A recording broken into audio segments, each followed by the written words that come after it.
now those who were born here, we have the power, but we are now the elders.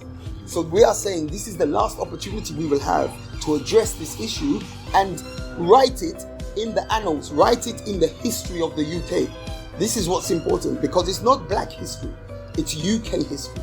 Yeah, but you have many people, even now as I engage with people, they have stories and they want to speak.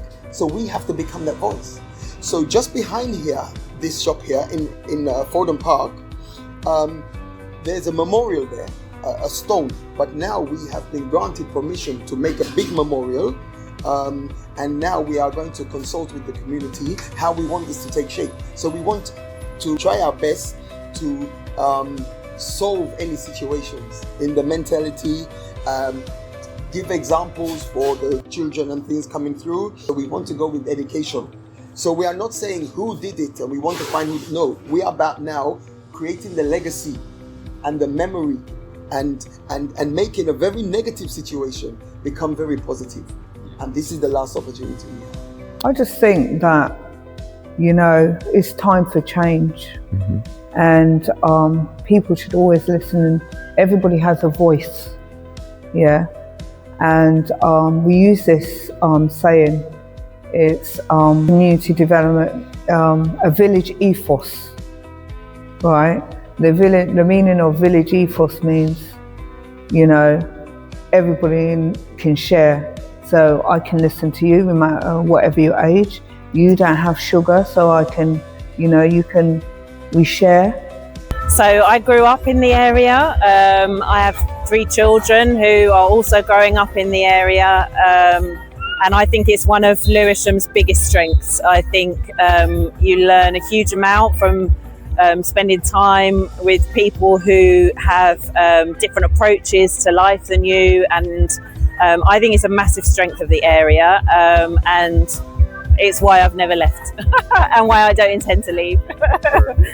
From my school days, I grew up in classes where so I went to an all-girls school, but lots of different races, and the friendship groups were really mixed.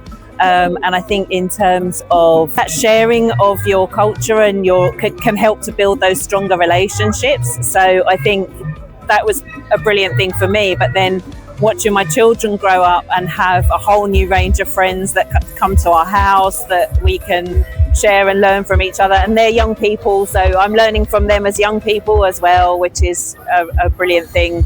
When you are open to conversations and finding out about the challenges in people's lives, they're the same regardless of what colour you are. So I think it's just important to try and know people as people. Yes, I feel that in today's society we have a duty to be reminded of that history so it never repeats itself. Mm-hmm. What I would say is that we all have a responsibility to challenge inequalities when we see it, whether you're white or black. It's a responsibility that we all have. And it's not enough to say, well, I didn't personally participate in chattel enslavement. I wasn't one of the colonialists. I wasn't involved. You may not have been involved, but your country was. Mm-hmm. And your country's economy and success was as a result of the dehumanizing of another race. Mm-hmm. And so when we talk about people taking responsibility and ownership of that, it's about challenging inequalities, whether that as a result of disability, whether that's as a result of gender, as a result of race, whatever protective factor it might be. It's about we taking responsibility to challenge discrimination whenever we see it. Mm-hmm.